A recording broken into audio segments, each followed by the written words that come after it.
নবীর সুন্নাত, নবীর ভালোবাসা, নবীর মহব্বত বুখারী শরীফের হাদিসের মধ্যে আছে, মুসলিম শরীফের হাদিসের মধ্যে আছে, লা ইউমিনু আহাদুকুম হাত্তা আকুনা হাব্বা ইলাইহি মিন ওয়ালিদিহি ওয়া ওয়ালাদিহি ওয়ান নাসি আজমাইন।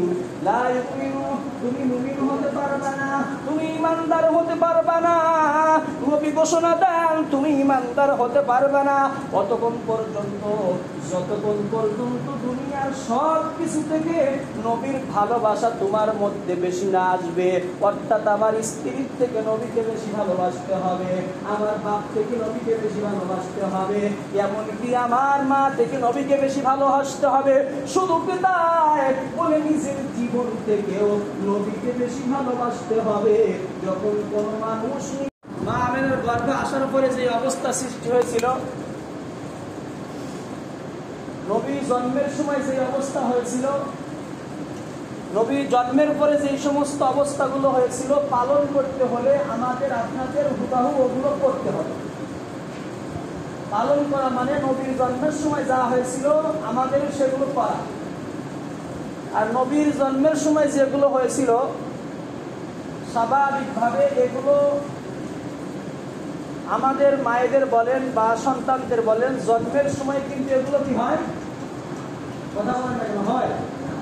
নবীর যে জন্মটা, নবী যেভাবে জন্মগ্রহণ করেছিলেন, প্রসব বেদনা বাদেই দুনিয়ার জমিনে আসছিলেন, আসার পরে চন্দ্র সূর্য নিকটে চলে আসছিল, নবীর আলোয় ঘর আলোকিত হয়ে গিয়েছিল। এই যে বিভিন্ন যে সমস্ত বিষয় আদি, এগুলো কি আমার আপনার সন্তান জন্মের পরে এগুলো হওয়া কি সম্ভব? হওয়া সম্ভব না, করাও সম্ভব না। এ কারণেই মিলাদুন নবী পালন করা যায় না, উদযাপন করা যায় না, কিন্তু আলোচনা করা যায়। বলে নবীর জীবনের একটা অংশ হওয়ার কারণে মিলাদুন নবীটা আলোচনা করলে সব হয়, কিন্তু পালন করার মতো কোনো সুযোগ এখানে নাই। এজন্য বলে আমাদেরকে দুইটা সাবজেক্ট সবসময় লক্ষ্য রাখতে হবে। একটা হলো কবলান নবুয়াত, আর একটা হলো বাদান নবুয়াত। কবলান নবুয়াত মানে নবুয়াতের পূর্বের সময়টা, আর বাদান নবুয়াত মানে নবুয়াতের পরের সময়টা। কবলান নবুয়াতের পূর্বে নবীর জীবনে যা কিছু হয়েছে এগুলো উম্মতের জন্য কোনো পালনীয় না, এগুলো উম্মতের জন্য কোনো পালনীয় না। বলে উম্মতের জন্য করণীয় কি, উম্মত করবে কি? বলে বাদান নবুয়াত, নবী নবুয়াত প্রাপ্তির পরে যে সমস্ত কর্মগুলো করেছেন ওটা হলো উম্মতে মুহাম্মাদীর জন্য করণীয়, যেটা ছেড়ে দিয়েছেন ওটা বর্জনীয় এবং পালনীয়। কথা বুঝেছেন? কবলান নবুয়াত, নবুয়াতের পূর্বে যেগুলো হয়েছে এটার মধ্যে উম্মতে মুহাম্মাদীর কোনো পালনীয় বা কোনো করণীয় নাই, তবে আলোচনা করা যায়, কারণ নবীর জীবনের একটা অংশ। যেমন মিলাদুন নবী, ওফাতুন নবী, বিসালুন নবী, মুজিজাতুন নবী, অর্থাৎ নবীর মুজিজা, নবীর অলৌকিকতা, নবীর যে সমস্ত মুজিজা ছিল, অলৌকিকতা ছিল, এগুলো আলোচনা করা যায়। আমরা কি পালন করতে পারবো? কারণ আল্লাহ নবী সাল্লাল্লাহু আলাইহি সাল্লাম নবুয়ত প্রাপ্তির পরেও আবু জাহেল তার নবুয়তকে স্বীকার করেনি। আর এই নবুয়ত স্বীকার না করার কারণে আবু জাহেল কিন্তু অনেক ফন্দি এঁটেছিল, নাকি? হ্যাঁ, অনেক রকম ফন্দি সে এঁটেছিল। যার মধ্যে যেমন ফন্দি ছিল, আল্লাহ নবী সাল্লাল্লাহু আলাইহি সাল্লাম একটা গোপন জায়গার মধ্যে রয়েছে, তো নবীর চোখের দৃষ্টির বাহিরের থেকে কিছু পাথরের কিছু কোনা নিয়েছে, হাতের মধ্যে নিয়ে বলতেছে আজকে মুহাম্মদকে পরীক্ষা করা হবে, ওর মুহাম্মদের নবুয়তকে আজকে ছুটোই দেবে। কথা বুঝেননি? আল্লাহ নবী সাল্লাল্লাহু আলাইহি সাল্লামের সম্মুখে গিয়ে বলতেছে, বাতিজা, আমার হাতের মধ্যে কি আছে তুমি যদি বলতে পারো তাহলে তোমার নবুয়ত আমি স্বীকার করবো। কথা বুঝেছেন? এটা হলো পরীক্ষা নিচ্ছে। আল্লাহ নবী সাল্লাল্লাহু আলাইহি সাল্লাম বলতেছেন, সত্যি স্বীকার করবেন তো? বলে হ্যাঁ, অবশ্যই স্বীকার করবো। বলে চাচা যান, আপনার হাতের মধ্যে যে সমস্ত আসবাবগুলো আছে ওগুলোই ওরাই স্বীকার করবে যে তারা কি, এবং আমিকে সেটাও স্বীকার করবে, কিন্তু আপনি আমাকে নবী বলে স্বীকার করতে হবে। হ্যাঁ, অবশ্যই করবে। এবার নবী যখন বিসমিল্লাহির রহমানির রহিম বলে হাতের দিকে ইশারা করেছে, তখন ওই পাথরের জবান খুলে গেছে। সুবহানাল্লাহ। পাথরগুলো বলতেছে, আমরা কিছু পাথরের টুকরা, লা ইলাহা ইল্লাল্লাহ মুহাম্মাদুর রাসূলুল্লাহ। যেই লোকটাকে আপনি উদ্দেশ্য করে কথা বলতেছেন ওই লোকটা হলো আখিরি জামানার পয়গম্বর জনাবে মুহাম্মাদুর রাসূলুল্লাহ সাল্লাল্লাহু আলাইহি ওয়াসাল্লাম। পাথরেই নবুয়ত স্বীকার করে দিল। আবু জাহেল বলে, তোমার মতো জাদুকারে বাংলার জমিনে আর মনে হয়নি। প্রত্যেকটা পুরাতন অভ্যাস ডায়লগ ছিল জাদুকর বলা, তা না হলে এই জড় পদার্থ পাথর, যার কথা বলার কোনো ক্ষমতা নাই, জ্ঞানের কোনো ক্ষমতা নাই। হ্যাঁ, পাথরের কথা বলার শক্তি আছে, কিন্তু আল্লাহ কি বলার শক্তি নেই।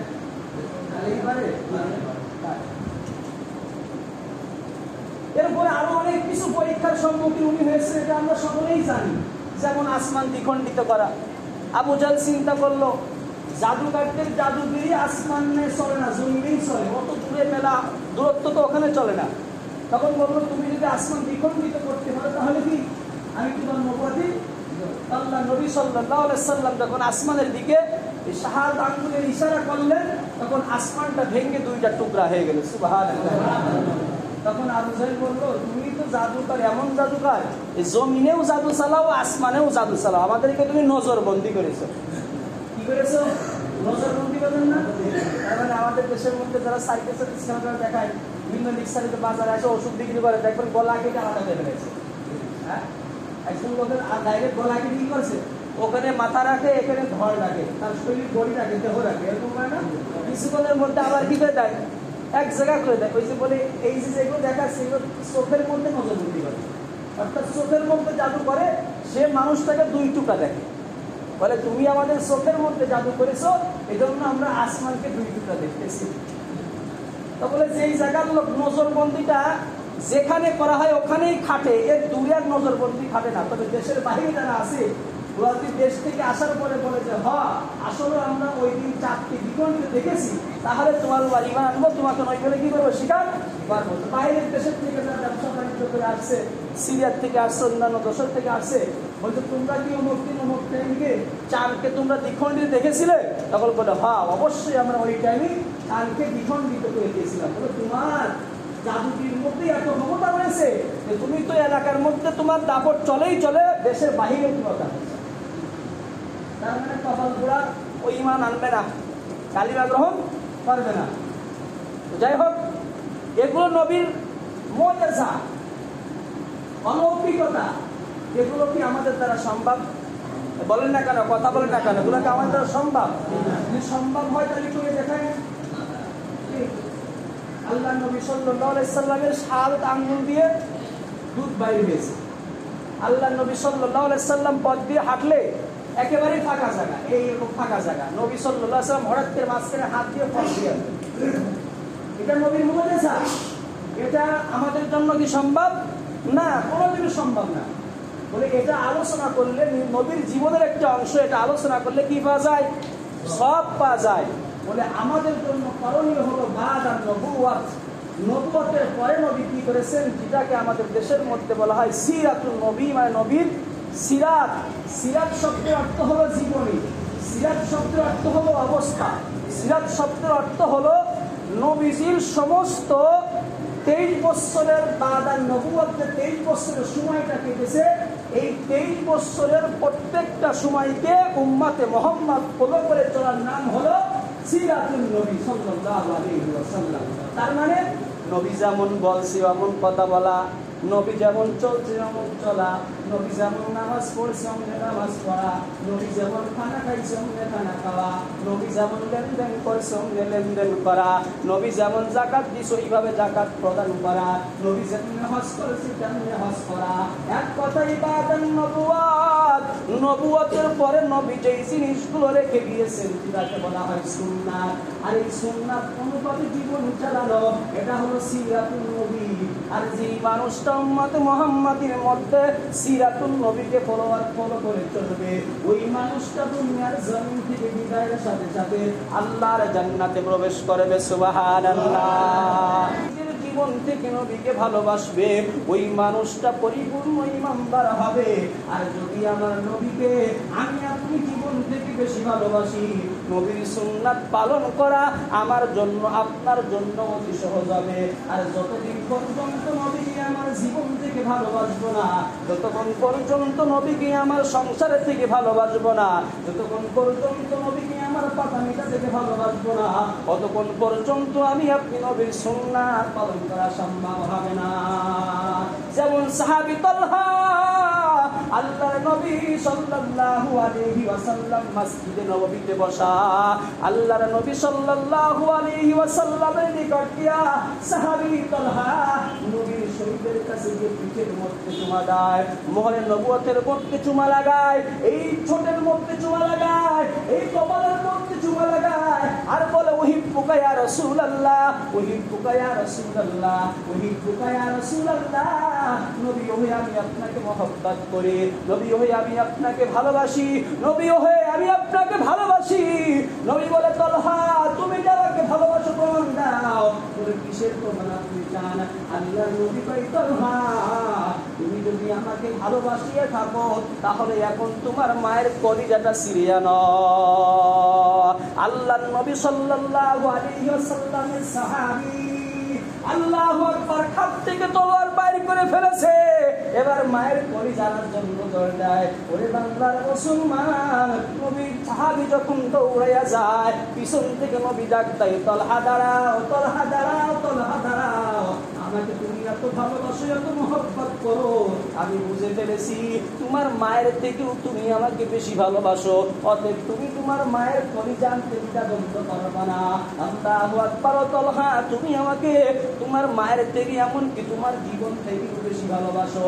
এবার বলি বাংলার মুসলমান, আমি যদি আমার মায়ের থেকে নবীকে ভালোবাসি, আমি যদি আমার বাবা থেকে নবীকে ভালোবাসি, আমি যদি আমার সন্তান নবীকে ভালোবাসি, তাহলে নবীর সুন্নাত অনুপাতে আমার জীবনটা চালানো কোনো সমস্যা হবে না, ঠিক কিনা? বলে নবীর সুন্নাতের মধ্যে দায়েমি সুন্নাত হলো সব সময় মাথায় টুপি রাখা। এটা আমাদের জন্য সমাজে লজ্জাস্কর হয়ে গেছে, নাকি বলেন? ঘুম আসতেছে নাকি? আজকে মাইক নেই জন্য ঘুম আসে নাকি? হ্যাঁ, বলে সব সময় মাথার মধ্যে সুন্নাত টুপি রাখা, এটা দায়েমি সুন্নাত। এটা কি সুন্নাত? দায়েমি সুন্নাত। অথচ আমরা চলাফেরার মাঝখানে সর্বদা সবসময় টুপি রাখতে পারি না। বলে কেন? নবীর সুন্নাতের ভালোবাসা আমার মধ্যে কম, নবীর ভালোবাসা আমার মধ্যে কম। বলে হুজুর বিভিন্ন সমাজে বিভিন্ন পরিবেশে যাওয়া লাগে, এজন্য টুপি সবসময় মাথায় রাখা সম্ভব না। আমি বলি দুনিয়ার জমিনে আল্লাহর নবী যত বড় বড় দামি মজলিসে গিয়েছে, ওর থেকে আমি আপনি কি বেশি দামি মজলিসে যাই, ঠিক কিনা?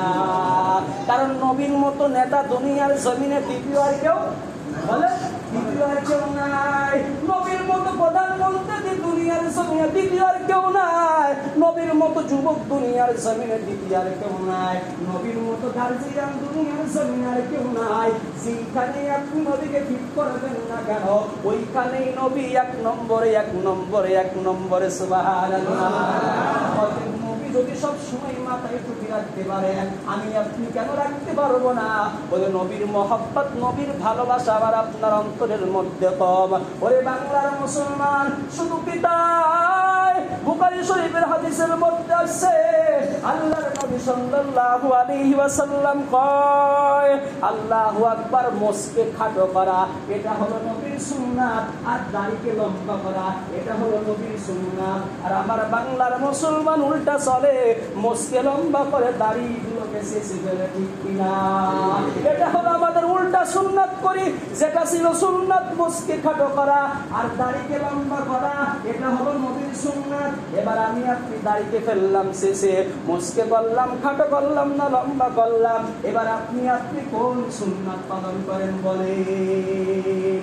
এই দাড়িকে লম্বা করা, এই মস্কে খাটো করা নবীর সুন্নাত। এবার আমি করলাম মস্কে লম্বা, দাড়িকে খাটো করলাম, দাড়িকে শেষে ফেললাম, এবার এটা কি মুহাম্মাদের সুন্নাত হলো? হ্যাঁ, মুহাম্মাদের সুন্নাত হয়েছে। তাহলে কোন নবীর সুন্নাত? মুসা নবীর সুন্নাত হয়েছে, হ্যাঁ, নূহ নবীর সুন্নাত হয়েছে, ইব্রাহিম নবীর সুন্নাত হয়েছে।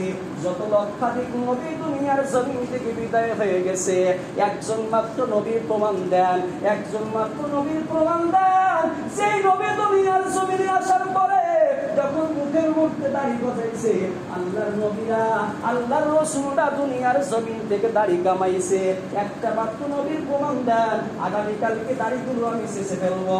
একজন মাত্র নবী, আদম নবীর প্রমাণ দেন, নূহ নবীর প্রমাণ দেন, ইয়াকুব নবীর প্রমাণ দেন, ইউসুফ নবীর প্রমাণ দেন, মুসা নবীর প্রমাণ দেন, যে একজন নবীর জীবনের আদর্শ ছিল দাড়িগুলো শেষে ফেলা। বলেন মুসলমান, একজন একটা প্রমাণ মাত্র দেন, আগামীকাল থেকে দাড়িগুলো শেষে ফেলবো। কিন্তু না রে মুসলমান, না, মুহাম্মদ নবী দাড়ির মধ্যে ফুল লাগাই নাই, ঈসা নবী দাড়ির মধ্যে ফুল লাগাই নাই, মুসা নবী দাড়ির মধ্যে ফুল লাগাই নাই, ইউসুফ নবী দাড়ির মধ্যে ফুল লাগাই নাই। কোন নবী যখন দুনিয়ার জমিনে আসার পর দাড়ির মধ্যে ফুল লাগাই নাই, এই আদর্শটা মুসলমান তোমরা কোথা থেকে পাইলা? বলে এটা কোন মুসলমানের আদর্শ না, এটা কোন নবীর আদর্শ না। এই সমস্ত আদর্শগুলো হলো ইহুদি খ্রিস্টান যারা, তাদের আদর্শ, ঠিক কিনা? আল্লাহর নবী ঘোষণা দেয়, যেই মানুষটার সাদৃশ্য যার সাথে দুনিয়ার জমিনে হবে, তার হাসন নাসর তার সাথে কিয়ামতের ময়দানে হবে। এবার বোঝেন, আমার আদর্শ যদি মেলে খ্রিস্টানের সাথে, আমার আদর্শ যদি মেলে নাসারার সাথে, আমার আদর্শ যদি ইহুদির সাথে, আমার হাসন নাসর হবে তার সাথে, হ্যাঁ, তাদের সাথে। এবার তাদের সাথে যদি হাসন নাসর হয়, এবার কি মুক্তির কোনো উপায় আছে? নবীর আদর্শই আমার মধ্যে নাই। আমি বলি বাংলার মুসলমান, কোন নবীর আদর্শের মধ্যে যখন দাড়ি কামানো নাই, বলে হুজুর যুবক বয়স মাত্র উঠতি বয়স, কি বয়স? এই বলেন কি বয়স? উঠতি বয়স মাত্র 18 বছর, 20 বছর। আমরা যে আমার যে 37-38 বছর আমার বয়স, আমাদের কি উঠতি বয়স যায়নি? আমরা কি উঠতি বয়স না এখন? নাকি বলেন 40 বছরের পরে, 50 বছরের পরে দূরে তাদের আসিতে বলবে, আমার বয়স মাত্র 60-68 বছর। আমরা কি যুবক বলেন আমাদেরকে? নাকি বলেন? আমাদের বয়সটা যুবক বয়সী না? হ্যাঁ, আমরা কি বিয়ে শাদী করিনি? আমাদের কি সন্তানাদি হয়নি? নাকি বলেন? না, দেশের যত হুজুররা আছে সব হুজুরিরা দায়ী রাখার কারণে একটা মেয়ে পায় না, এমন কোনো প্রমাণ আছে? হ্যাঁ, বলে উঠতি বয়স হুজুর, এই যুবক বয়স দাড়িগুলো রেখে দিলে মেয়েরা আমাকে অফার দেবে না, মেয়েরা আমাকে ভালোবাসবে না, মেয়েরা আমাকে আই লাভ ইউ বলবে না। আমি বলি বাংলার মুসলমান, বাংলার মুসলমান যুবকদের মধ্যে দুনিয়ার জমিনে আদম আলাইহিস সালাম থেকে নিয়ে মুহাম্মদ নবী পর্যন্ত, এ পর্যন্ত যত যুবক আসছে, কিয়ামত পর্যন্ত যত যুবক আসবে, আল্লাহর নবীর থেকে সুদর্শন যুবক দুনিয়ার জমিনে আর একজন হয় নাই, ঠিক কিনা? ঠিক কিনা? নবীর থেকে সুদর্শন যুবক দুনিয়ার জমিনে না হয়, নবীর থেকে সুন্দর যুবক দুনিয়ার জমিনে না হয়। এবার যুবক তুমি বলো, আল্লাহর নবী জীবদ্দশার মধ্যে 18 বছর 15 বছর বয়স থেকে নিয়ে 40 বছর পর্যন্ত কয়দিন দাড়ির মধ্যে করে দিয়েছে? বলেন কয়দিন দিয়েছে? আল্লাহর নবীকে সব থেকে দুনিয়ার জমিনে সুদর্শন যুবক হিসেবে আপনাই তো ফটো দিয়েছে যে ওনার মতো দ্বিতীয় নম্বর যুবক দুনিয়ার জমিনে আসে নাই, আসবেও না, ছিলও না, ওনার সময় ছিল না, ভবিষ্যতেও কি থাকবে না। তাহলে উনি যদি দাড়ি মুখের মধ্যে সব থেকে স্মার্ট যুবক হন, সব থেকে সুদর্শনশালী যুবক হন, তাহলে আমি আপনি দাড়ি মুখের মধ্যে রেখে স্মার্ট যুবক হব না কেন? এটা আমাদের শুধু মনের প্রবণতা, শয়তানি একমাত্র ধোঁকা। আপনাকে এমন যুক্তি সহকারে ধোঁকা দিতেছে, এই বয়সে দাঁড়িয়ে রেখে তুমি মেয়ে পাবা না বলে, এটা শয়তান তো সবসময় চাই যে কি নবী সুন্নাত থেকে দূরে রাখা। এবার বলে আমি আপনাদেরকে বলি, নবী ঘোষণা করে দিয়েছেন লা ইউমিনু, তুমি মুমিন হতে পারবা না, তুমি ইমানদার হতে পারবা না যতক্ষণ পর্যন্ত নবীকে নিজের জীবন থেকে বেশি ভালোবাসবা। এবার যদি আমি আপনার জীবন থেকে নবীকে বেশি ভালোবাসি, তাহলে আবার আপনার জন্য দাঁড়িয়ে রাখা সহজ হবে কি হবে না? ওরে বাংলার মুসলমান, ওরে যুবক ভাই, তুমি যেই কথাটা বলো আমি এখন দাঁড়িয়ে রাখলে মেয়েরা আমাকে অপার দেবে না, মেয়েরা আমাকে ভালোবাসবে না, আমার ঘর সংসারে মেয়েরা করতে চাইবে না। আজকে যদি বাংলার জমিনের প্রত্যেকটা যুবকের মধ্যে দাঁড়িয়ে রাখে, তাহলে মেয়েরা সব মনে হয় দুনিয়ার জমিনে কুমারী থেকে যাবে। যদি দাড়িওয়ালার সাথে না আসতে চাই, সব যুবক দাড়িওয়ালা, মেয়েরা পারবে কি বলেন? কি পারবে? অবশ্যই মানতে। আমরা সঠিক হই, আমরা যেমন নসিহত শুনতে পারি, মেয়ে তো শুনতে পারে না। আমরা যদি এগুলো ঘরের মধ্যে গিয়ে আলোচনা করি, অবশ্যই অবশ্যই তারা কি হবে? সঠিক পথের দিশারি হবে। আর মেয়ে লোক যদি একটা সঠিক হয়, একজন পুরুষের দ্বারা যে উপকার না হয়, একজন মহিলার দ্বারা দিনের কাজ করা অনেক সহজ হয়। কারণ ঘরের মধ্যে বিভিন্ন আমলগুলো করাটা অতি সহজ। যেমন মনে করেন যে কোরআন তেলাওয়াত বলেন, আমরা বিভিন্ন ফাংশনে জড়িত, ব্যবসা বাণিজ্য, টাকা পয়সা উপার্জন দৌড়াদৌড়ি করি, মহিলাদের কি একটা ঝামেলা আছে? হ্যাঁ, তাহলে মহিলা যদি কোরআন শরীফ তেলাওয়াত করতে পারে, তাহলে ওনারা সর্বদাই সবসময় বেশি বেশি কোরআন তেলাওয়াত করতে পারবে। যেমন আজকে একটা আমি ফেসবুকের মধ্যে একটা স্টোরি দেখলাম যে আমাদের বর্তমান বাংলার জমিনের একজন সিফা সদর আল্লামা মাহমুদুল হক সাহেবের, উনি ওনার জীবনী থেকে বলতেছেন, বলতেছেন যে ওনার পরিবারে যতগুলো মেয়ে লোক আছে প্রত্যেকটা মেয়ে লোককে হাফেজা। সুবহানাল্লাহ, প্রত্যেকটা। উনি বলতেছেন আমি একজন আর্মি অফিসারের মেয়ে বিবাহ করেছি, আর ওই মেয়ে যখন আমাদের সংসারে আসছে, আসার পর দেখতেছে এই সংসারের মধ্যে যতগুলো মেয়ে লোক আছে প্রত্যেকটা মেয়ে লোকই হাফেজা। তো উনি একটা কিলোকালের মধ্যে পড়ে গেছে। উনি আজকে আলোচনা শুনলাম যে মাহমুদুল হকের স্ত্রী উনি কিলোকালে পড়ে গেছে। আমি এমন একটা পরিবারের মধ্যে আসলাম যে 10টা মেয়ে লোক থাকে, ওই 10টা মেয়ে লোকই হাফেজা, আর আমি একা মাত্র বাইরে হাফেজা। তো বলে আমার স্ত্রী ওই দিন থেকে প্রতিজ্ঞা করেছে, আমার আসার পরে পরবর্তীতে সে সন্তান গর্ভে রাখা অবস্থায় সন্তান প্রসব করেছে, তারপরেও সে কোরআনের হাফেজ হয়ে গেছে। তাহলে আমি আমাদের ঘরের মধ্যে উনি বলতেছেন বাংলার জমিনে মহল্লায় মহল্লায় মাঝে মধ্যে কোরআন খতম হয়, কারণ আমাদের এলাকার মধ্যে কোরআন খতম হয় না, হয়নি। হ্যাঁ, শহরে বড় বড় মসজিদগুলোতে কোরআন খতম হয়। তো উনি বলতেছেন আমাদের বাসার মধ্যে মহল্লায় না, আমার বাসার মধ্যে বলতেছে প্রত্যেকটা রুমে রুমে কোরআন শরীফের খতম দেওয়া হয়। সুবহানাল্লাহ, রমজানে খতমে কোরআন দেওয়া হয় প্রত্যেকটা রুমে রুমে। বলে মেয়েরা সব হাফেজা, স্ত্রীরা সব হাফেজা। বলতে মাহমুদুল হক সাহেব, ওনার বড় ভাই মাহমুদুল হক সাহেব, ওনার স্ত্রী হাফেজা, 3টা মেয়ে হাফেজা। বলে প্রত্যেকটা রুমে রুমে খতমে তারা দিন। এই যে মনে করেন আদর্শগুলো সমাজের মধ্যে চলে গেছে। আর যেই ঘরের মধ্যে মনে করেন যে কোরআন তেলাওয়াত হবে, ওই ঘরের মধ্যে কোনোদিনও আযাবের ফেরেশতা আসবে না, ওই ঘরের মধ্যে সর্বদাই সর্বক্ষণ রহমত অবতীর্ণ হবে। সুবহানাল্লাহ। অতএব আমার আপনার মেয়েরা যদি ভালো হয়ে যায়, স্ত্রীরা যদি ভালো হয়ে যায়, তাদের জন্য নেক কাজ বেশি বেশি করা সম্ভব, কারণ তিনারা বেশিরভাগই অবসর থাকেন। আর মেয়েরা স্বাভাবিকভাবে যে বিষয়ে দুর্বল হয়, তারা ওই বিষয়গুলো বেশি করতে চায়। যেমন আমরা যাই রোজা রাখি রমজান মাসে, অন্য সময় সুযোগ হয় না, কিন্তু যেই সমস্ত মহিলা রোজা রাখে, দেখবেন যত রোজা আছে, শবে বরাত বলেন, রজব বলেন, মুহররম বলেন, ওই কুরবানির রোজা বলেন, মহিলাদের কোনো রোজা কিন্তু ছাড়ে না। আরে হ্যাঁ, বলে মহিলাদের মধ্যে নেক কাজ করার একটু অভ্যাস বেশি, তারা দুর্বল বেশি এবং সুযোগ তারা কি পায়? বেশি পায়। তো যাই হোক, সম্মানিত উপস্থিতি, এজন্য যদি আমরা সুন্নাতের আমল নিজেদের মধ্যে ফিট না করতে পারি, মাথার থেকে পা পর্যন্ত, বলে সম্ভব আমার আপনার জন্য সব থেকে সহজ উপায় হলো নবীকে আমার জীবন থেকে বেশি ভালোবাসতে হবে। আর যখন আমি নবীকে বেশি ভালোবাসবো, নবীর সুন্নাত কোথায় আছে, কোনটা আছে, আমি আপনি শুধু তলাশ করে বেড়াবো। যেমন ব্যবসা করতে গেলে আমরা খুঁজি না কোন মালে বেশি লাভ, নাকি বলে না, কোন মালে বেশি লাভ, মাল কম হবে ব্যবসা ভালো হবে, ব্যবসা বেশি হবে। তো মানুষ যখন দুনিয়ার জীবনে চলতে যাবে, নবী যখন ভালোবাসবে, তখন সে প্রত্যেকটা কাজের মধ্যে সুন্নাত করবে। আমি তো এই কাজটা করতে সুন্নাত হচ্ছে কিনা, সুন্নাত তরিকে হচ্ছে কিনা, ব্যবসা করতেছি সুন্নাত তরিকে হচ্ছে কিনা, লেনদেন করতে সুন্নাত তরিকে হচ্ছে কিনা, যত মাল আছে লেনদেনের মধ্যে আমি কিভাবে সুন্নাত তরিকে পারবো। যেমন মনে করি আমাদের দেশের মধ্যে সময় হয়ে গেছে আর কি বলবো, সময় হয়ে গেলে কিছু বলা যায় না। যাই হোক, যতটুকু আলোচনা শুনলাম সুন্নাত সম্পর্কে